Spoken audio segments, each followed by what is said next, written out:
long weekend was coming up, and I was looking for a cheap flight.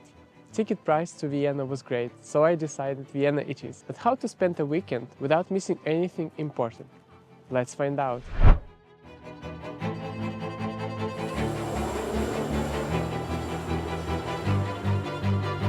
When you arrive to the airport, there are three ways to get to the city: by bus, train and taxi.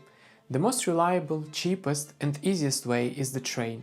The train station is located right beneath the airport, so just follow the signs and head downstairs until you reach it. Trains are rarely late and depart frequently. Tickets can be bought online, the link is in the description, or at the station entrance. The ticket machine accepts cards and cash, and the ticket costs €4.40. The trip to the city center takes around 20 minutes, so make sure you don't fall asleep while commuting. When you settled in, it is time to try local coffee. There are 6 truly authentic coffee houses you should know about. Everyone talks about Café Central, and for a good reason. It is stunning. Unless you want to spend the weekend standing in the line that wraps around the block, you have 2 options. First, book a table online, at least a week in advance. Second, skip it and go to one of the other 5 legendary spots that are just as authentic, but usually less chaotic. Here is the list: Sperl, Havelka, Jelinek, Schwarzenberg and Korp. They all offer that unique time-stood-still vibe without the 2-hour wait. Once you're inside, don't just order a coffee, you will get a confused look. Order a melange. It is the Viennese classique, similar to a cappuccino, but milder. Coffee demands cake. You can't live without trying a classic Viennese pastry. The one everyone talks about is the famous dense chocolate Sachertorte. But if chocolate isn't your thing, go for the warm, flaky apple strudel. And the most important rule: don't rush.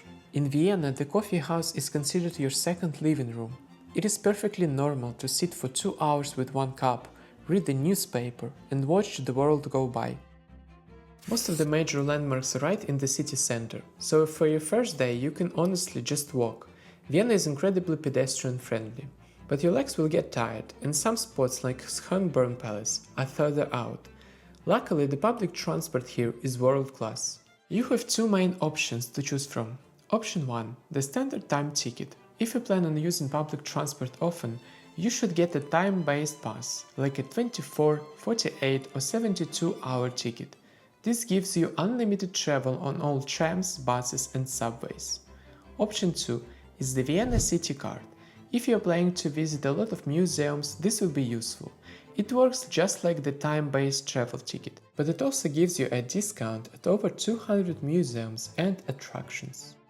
You must validate your ticket to make it active, otherwise the ticket is not valid. For subways or for the S-Bahn, look for the blue validation machines at the entrance to the station. For trams and buses, you validate the ticket right inside the vehicle. Once it's stamped, the clock starts ticking. You don't need to worry about it again until the time runs out. Just keep it with you in case of inspection. Now that you know how to get around and have had that essential first coffee, let's start sightseeing. Our first major stop is the stunning Votive Church, located right near the University of Vienna. This massive, soaring neo-Gothic structure might look like something pulled straight from France or Germany, but its history is uniquely Viennese. It is absolutely huge, and the height and light filtering through the beautiful stained glass inside are breathtaking. Entry is free and is rarely as crowded, giving you a chance to breathe in that historical atmosphere. The best part about starting here is the location. The church sits right off the famous Ringstrasse, a massive circular boulevard that wraps around the entire old city. We can use this as our guide.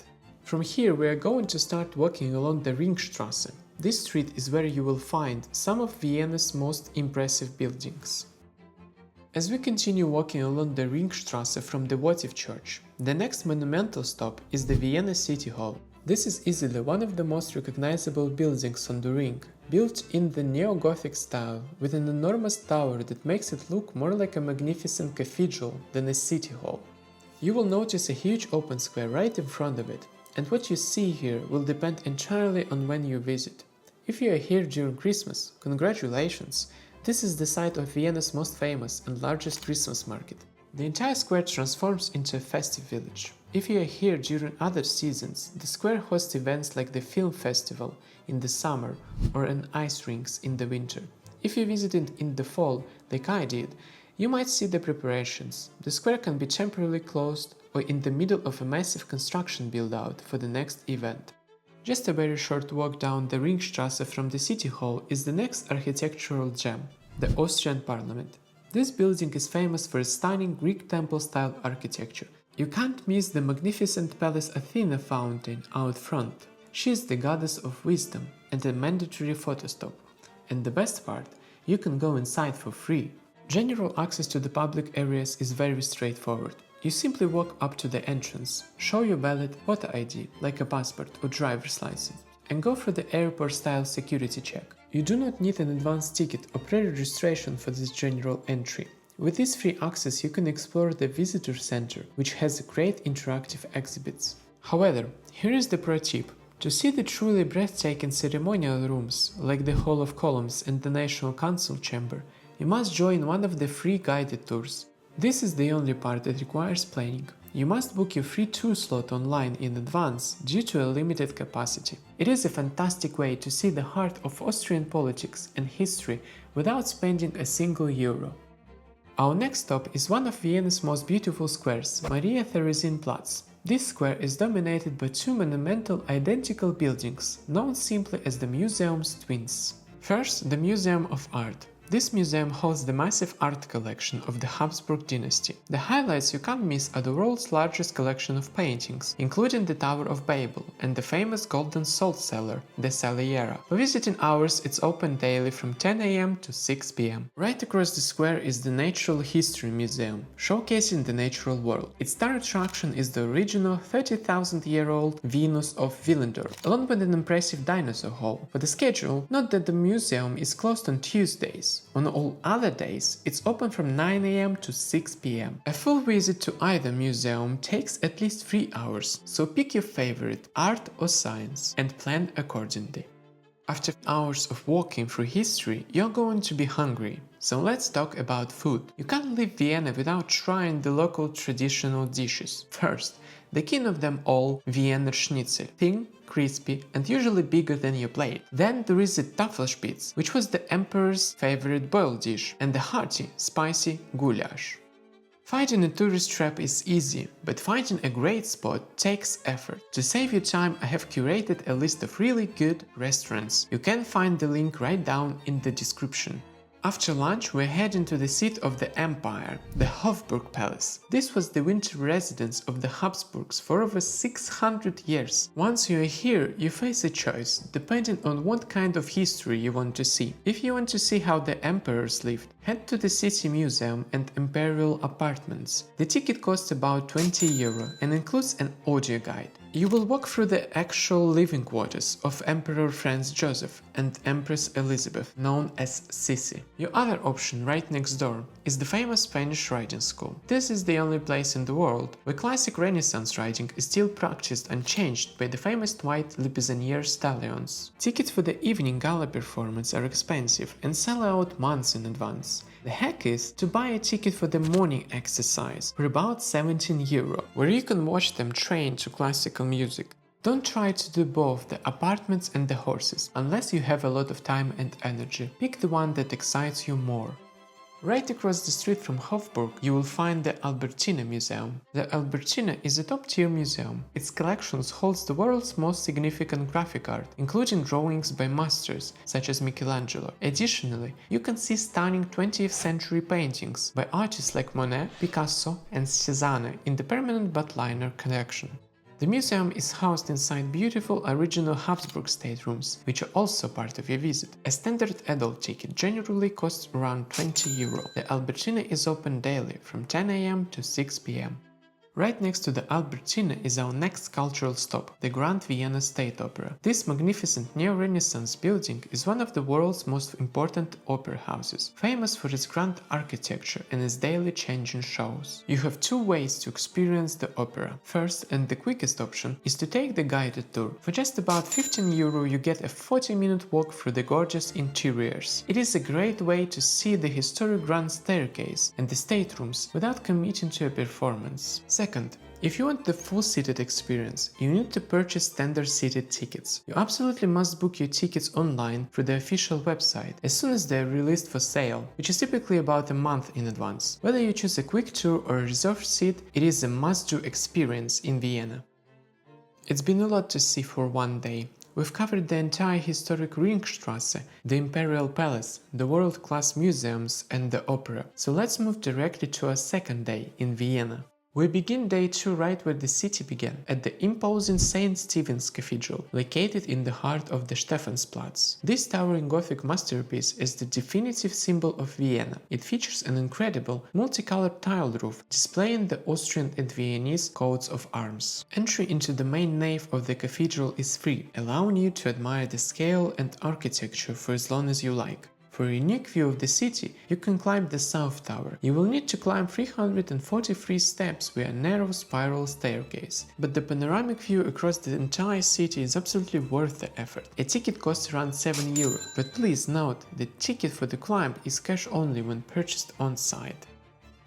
Before we move on, a couple of quick tips to save you money and avoid inconvenience. Be careful if you are planning to buy groceries. Most grocery stores in Vienna close around 8 p.m, so plan your shopping before dinner. Also, you can save money and stay hydrated by filling your water bottle using the public fountains located all around the city. The tap water in Vienna is famous for being clean and high quality. After exploring St. Stephen's, let's head to St. Peter's Church. This church hosts free concerts inside. It is an incredible way to take a break from sightseeing and experience the stunning acoustics and atmosphere. Just be sure to check the official schedule online for the times and dates during your visit. Now that we've seen two masterpieces, let's move to the third one, the St. Charles Church. This is another example of Viennese Baroque, but it's unique because it combines several styles, featuring two massive columns out front that looks like something you would see in Rome. After covering the three great churches of the inner city, let's make our way to one of Vienna's most magnificent imperial residences, the Belvedere Palace. Belvedere is actually two palaces, the Upper Belvedere and the Lower Belvedere, separated by a stunning garden. This is the home of world's largest collection of Austrian art, and the undisputed highlight is Gustav Klimt's masterpiece, The Kiss. Seeing the painting in person with its shimmering gold leaf is an unforgettable experience. The Lower Belvedere focuses more on temporary exhibitions and the palace's residential and ceremonial rooms. Now it's time to head to the suburbs for what is arguably Vienna's most famous site, Schönbrunn Palace. This massive yellow palace was the former summer residence of the Habsburgs, and you should plan on spending at least half a day here. The best way to get there is to jump on the U4 subway line. It takes about 20 minutes from the center. To see the interior, you need a ticket. The two most popular options are the Imperial Tour and the Grand Tour, which cover 22 or 40 rooms respectively. If you followed the advice earlier and visited the Hofburg Palace, you should buy the CC ticket. It's the best value as it gives you entry to Schönbrunn, the Hofburg and the Imperial Furniture Depot, saving you a substantial amount of money compared to buying individual tickets. The immense palace gardens are free to enter. If you are visiting during the holiday season, you will find the magical Christmas market set up right in the main courtyard. You must also walk up to the hill at the back to see the Glorietta. This grand archway offers a spectacular sweeping view back over the palace and all of Vienna. You can also find the world's oldest zoo located on the palace grounds. If you have extra time and want to see architecture that completely contrasts with the imperial palaces, here are two incredible bonus stops, both designed by the eccentric artist Friedensreich Hundertwasser. The first is the famous Hundertwasser house. This colorful apartment building is known for its wavy floors, roof covered with trees, and vibrant anti-straight line philosophy. Remember, it is a private residence, so you can only admire the exterior, but it's a mandatory photo stop. The second stop is the Spitalau incinerator. Hundertwasser redesigned this functional incinerator, turning it into a spectacular, colorful landmark, complete with a golden chimney and organic forms. You can see the striking building right from the Spitalau U-Bahn station. These two spots are a fantastic way to see Vienna's quirky, modern and sustainable side. This is a lot for 2 days, but Vienna has so much more to offer, so you will definitely need to return again. I hope you found this video helpful. Vienna truly is a special city, worth exploring.